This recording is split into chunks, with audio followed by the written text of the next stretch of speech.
Shalom, esse é o seu canal de Arqueologia e Teologia Bíblica. E hoje, irmãos, nós vamos estar ensinando a formar um corpo de um sermão.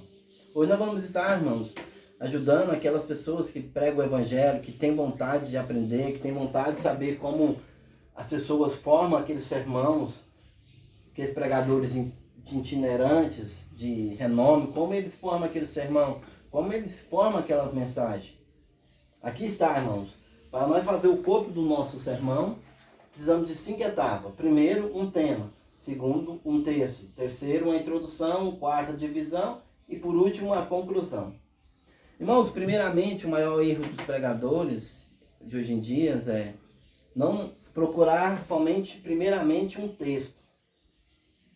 Mas, irmãos, você tem que procurar um tema do seu sermão.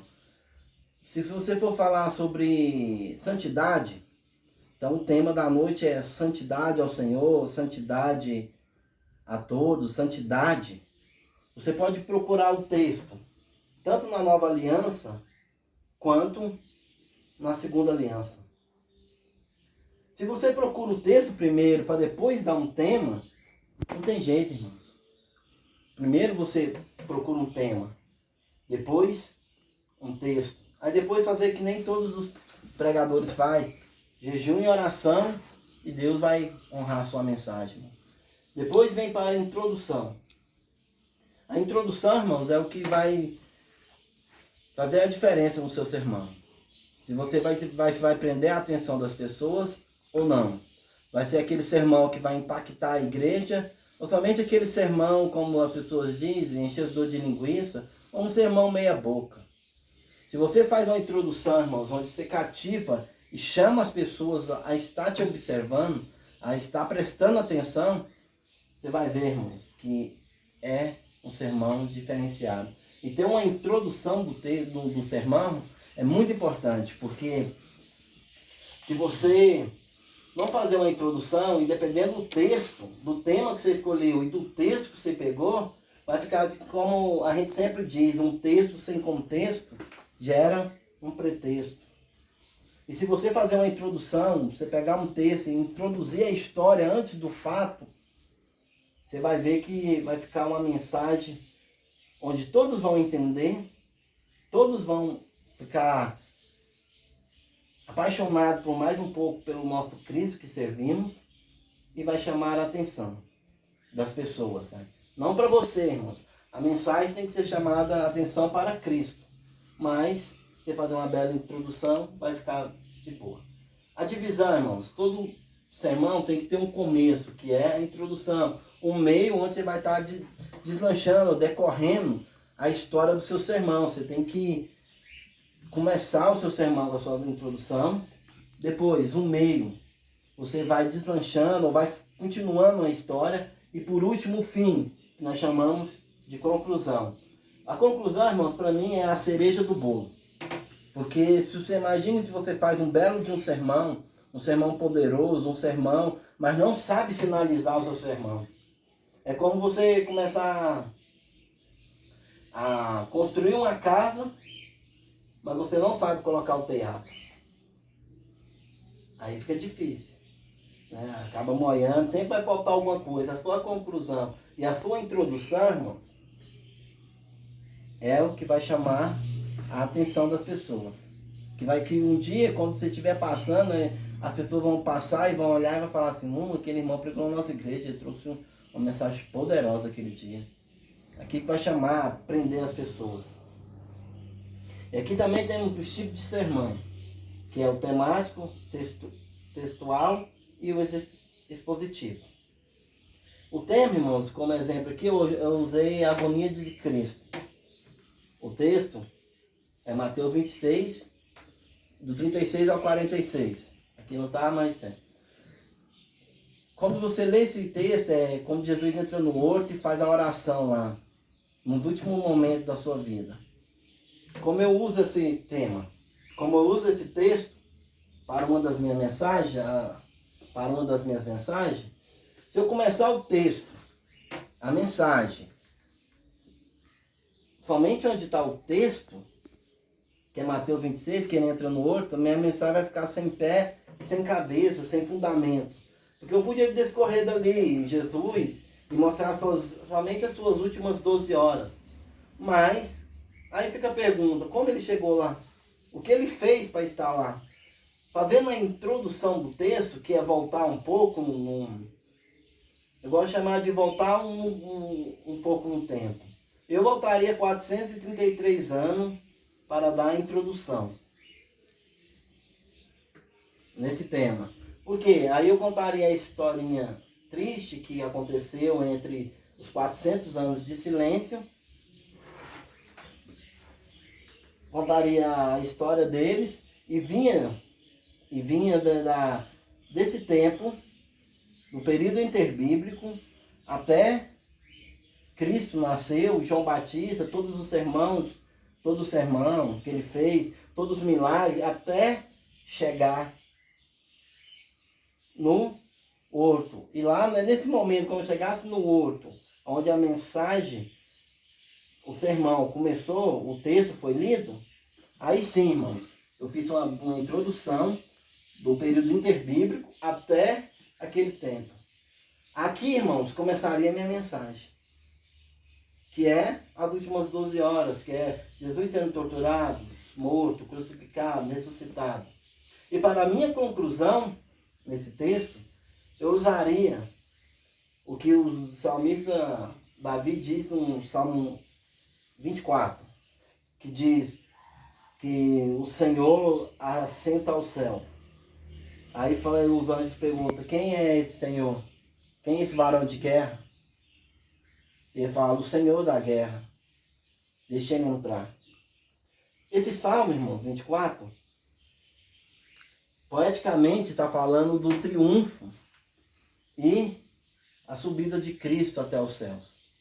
Porque no templo não podia entrar, nenhuma alma podia entrar no céu e também não podia sair. Mas Cristo, como foi vencedor, ele poderia entrar.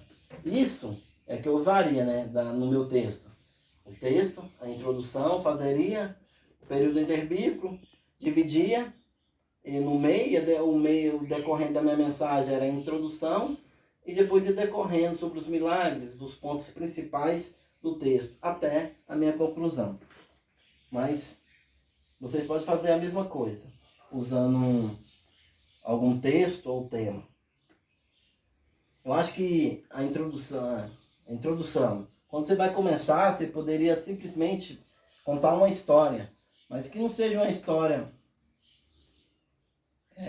sem pé e sem cabeça. Se você não saber da onde veio a história, fala que você leu num livro ou você escutou alguém falando. Prende a atenção das pessoas naquele momento e você vai ver que os seus sermãos, seguindo essas etapas, seu sermão vai ficar um sermão poderoso, um sermão teologicamente correto, um sermão que vai ter sentido, um sermão que vai ter um meio, um começo, um meio e um fim.